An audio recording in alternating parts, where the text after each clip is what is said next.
बिस्मिल्लाहिर्रहमानिर्रहीम। अस्सलामुअलैकुम dear students. आज हम FSC biology second year chapter number 25 ecosystem के तीसरे लेक्चर में देखेंगे कि आर्टिकॉलॉजी क्या होती है और सिन क्या होती है।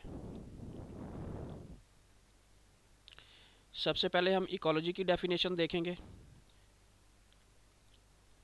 हम जानते हैं कि ecology is the study of relationship of living organisms to their environment.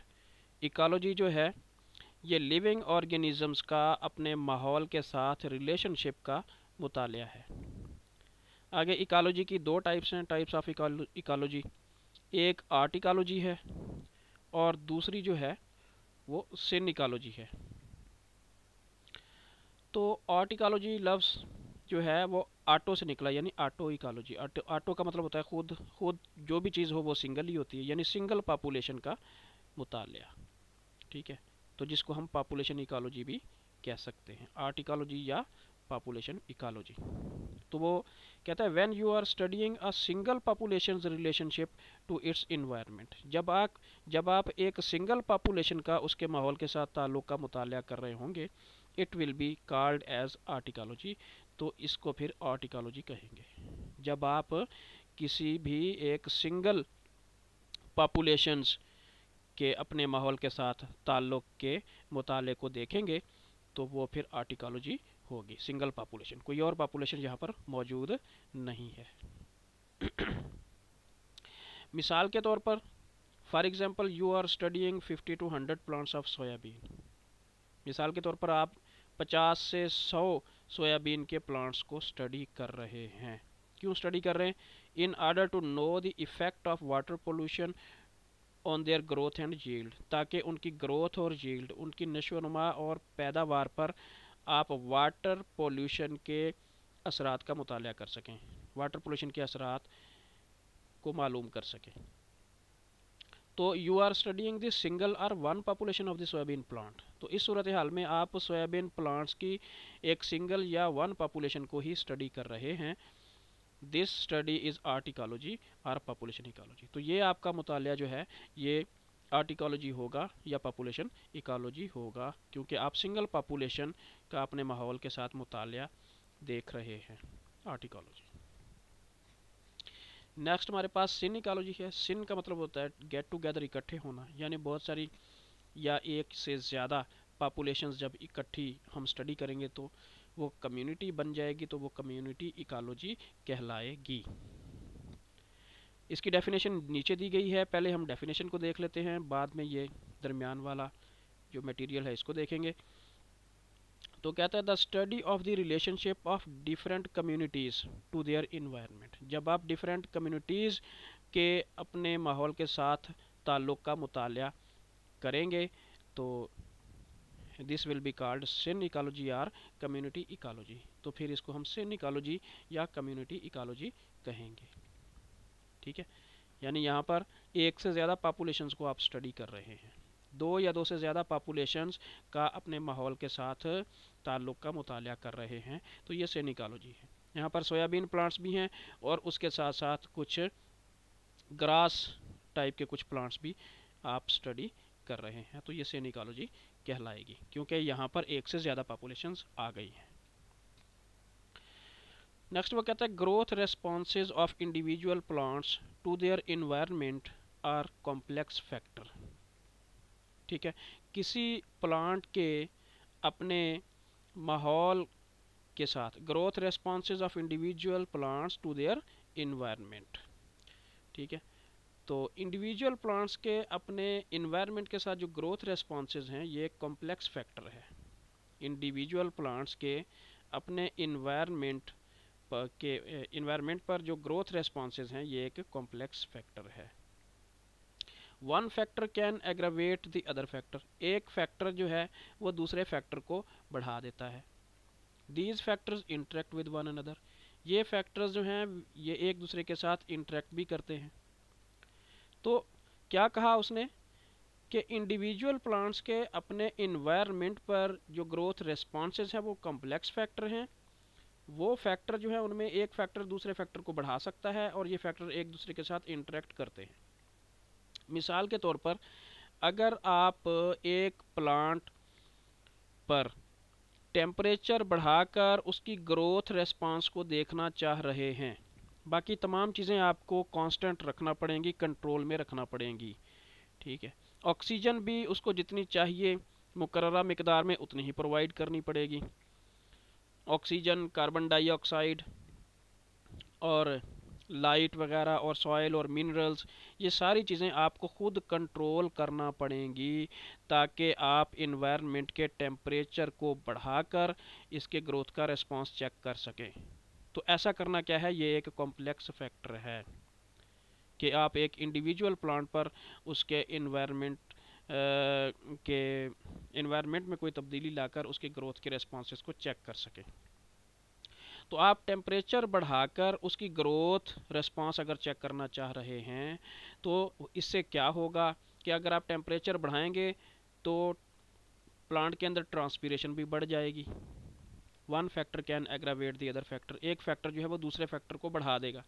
आपने चेक तो ये करना है सिर्फ कि टेम्परेचर को बढ़ाकर आपने प्लांट की ग्रोथ को चेक करना है, लेकिन हुआ क्या कि आपने जैसे ही टेम्परेचर बढ़ाया तो उसके साथ उसकी ट्रांसपीरेशन भी बढ़ गई। ट्रांसपीरेशन बढ़ गई तो पानी की कमी का सामना हो सकता है, तो ये एक कॉम्प्लेक्स फैक्टर हो गया।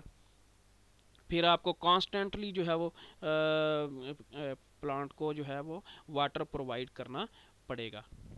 तो these factors interact with one another, तो इस तरह एक फैक्टर जो है ये दूसरे के साथ इंटरेक्ट करता है, एक को बढ़ाते हैं तो दूसरा भी बढ़ जाता है, या बाद सूरतों में एक को कम करने से दूसरा भी कम हो जाता है, बाद सूरतों में एक को कम करेंगे दूसरा बढ़ जाएगा, एक को ज़्यादा बढ़ाएंगे दूसरा कम हो जाएगा।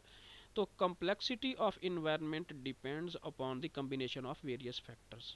एक इन्वायरमेंट की जो पेचीदगी है, जो कम्प्लेक्सिटी है, उसका इन्हसार उस इन्वायरमेंट में मौजूद वेरियस फैक्टर्स के कम्बिनेशन पर है। यानी जिस इन्वायरमेंट के अंदर जितने ज़्यादा फैक्टर्स होंगे उतने ही ज़्यादा उनके कम्बिनेशंस होंगे, जितने ज़्यादा बायोटिक फैक्टर्स और एबायोटिक फैक्टर्स होंगे उतना ही ज़्यादा वो इन्वायरमेंट ज़्यादा कॉम्प्लेक्स होगा।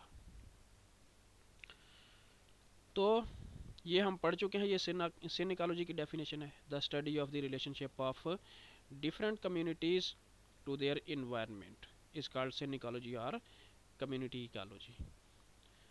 तो नेक्स्ट अगेन जो है वो आर्ट इकोलॉजी और सिन इकोलॉजी के दरमियान दोबारा जो फ़र्क बताया गया है, when you study only one population at different places in an environment, जब एक इन्वायरमेंट के अंदर मुख्तलिफ जगहों में एक पॉपुलेशन को ही स्टडी कर रहे हैं तो इट विल बी आर्टिकोलॉजी, ये आर्टिकोलॉजी होगी। But when you see all the populations at the same time, जब एक ही वक्त में आप तमाम पॉपुलेशंस को देख रहे हैं, फिश पॉपुलेशन है, ग्रास पॉपुलेशन है और ये सोयाबीन प्लांट्स की पॉपुलेशन है, ठीक है, सेम टाइम में आप जो है वो ऑल पॉपुलेशंस को अगर देख रहे हैं तो ये सिन इकोलॉजी होगी। इन सिन इकोलॉजी जो कि द स्टडी ऑफ कम्युनिटी है, सिन इकोलॉजी में क्या है, you have to see the various aspects of community. Synecology में आपको एक कम्युनिटी के वेरियस एस्पेक्ट्स देखना पड़ेंगे। तो मुख्तलिफ किस्म के पहलू जो है वो आपको देखना पड़ेंगे उस कम्युनिटी के, यानी कि उस कम्युनिटी का ओरिजिन कब हुआ, आगाज़ कब हुआ, ये देखना पड़ेगा। उसका स्ट्रक्चर क्या है, यानी कि क्या वो ग्रास लैंड है या कोई ट्री का फॉरेस्ट है, ठीक है, उसका स्ट्रक्चर देखना पड़ेगा।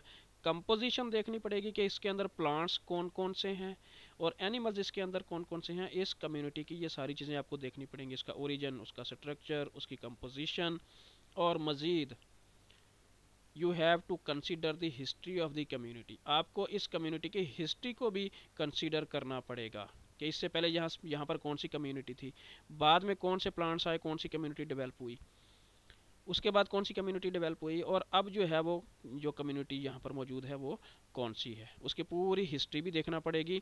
चाहे फॉसिल्स को निकाल कर ही आपको ये देखना पड़े कि इससे पहले, इस कम्युनिटी से पहले यहाँ पर कौन सी कम्युनिटी थी, तो हिस्ट्री आपको देखना पड़ेगी। और फिर अगर आप कम्युनिटी इकोलॉजी या सिन इकोलॉजी स्टडी कर रहे हैं तो आपको उस कम्युनिटी के डायनामिक्स को भी देखना होगा। डायनामिक्स क्यों देखना पड़ेंगे जी हमें? कम्युनिटी की डायनामिक्स क्यों देखनी पड़ेगी? Because community is not a fixed entity, क्योंकि कम्युनिटी जो है ये एक फिक्स्ड एंटिटी नहीं है, ये जामिद जिस्म नहीं है, जमा हुआ जिस्म नहीं है भाई। But different changes are going to occur at different times, बल्कि एक कम्युनिटी के अंदर मुख्तलिफ औकात में मुख्तलिफ तब्दीलियाँ वकूफ़ पज़ीर हो रही होती हैं। कोई भी कम्युनिटी जो है वो फिक्स्ड एंटिटी नहीं है, बल्कि वो डायनामिक एंटिटी होती है, मुतहर्रक जिस्म होता है, उसके अंदर मुख्तलिफ़ किस्म की तब्दीलियाँ मुख्तलिफ़ औकात में हो रही होती हैं। मसलन एक पॉपुलेशन दूसरे पर असरअंदाज हो रही होती है, दूसरी को खा रही होती है एक खा रही होती है, एक खाई जा रही होती है। जो खा रही होती है उसकी पॉपुलेशन एक वक्त में बढ़ रही होती है, जिसको खाया जा रहा होता है उसकी पॉपुलेशन जो है वो कम हो रही होती है। ये जो है ये कम्युनिटी डायनामिक्स हैं, इनको भी स्टडी करना पड़ेगा। तो while studying the community we come across 3 levels of integration. ठीक है ना, एक कम्युनिटी को स्टडी करते हुए, ठीक है, हमारा जो है वो तकमील के 3 लेवल्स से वास्ता पड़ता है। एक, जब कम्युनिटी को आपने स्टडी करना होता है तो आपका वास्ता जो है इस कम्युनिटी को मुकम्मल करने वाले 3 लेवल्स, इसकी तकमील करने वाले, इसका तकम्मुल करने वाले, इसकी इंटीग्रेशन करने वाले 3 लेवल्स से आपका वास्ता पड़ता है। ठीक है, इंडिविजुअल लेवल से हमारा वास्ता पड़ सकता है, इंडिविजुअल लेवल पर हम कम्युनिटी को स्टडी कर सकते हैं। पॉपुलेशन लेवल पे हमारा वास्ता पड़ता है, पॉपुलेशन लेवल पर हम कम्युनिटी इसको स्टडी कर सकते हैं, ऑर्गेनिज़म्स को। और फिर आखिर में कम्युनिटी जब बनती है मुख्तलिफ़ किस्म की पॉपुलेशंस के मिलने से, तो हम इसके अंदर जो है वो फिर कम्युनिटी को भी स्टडी करते हैं, कम्युनिटी से भी हमारा वास्ता पड़ता है। आज के लिए इतना ही, मिलते हैं इंशाअल्लाह नेक्स्ट लेक्चर में। तब तक के लिए इजाज़त। अल्लाह निगहबान।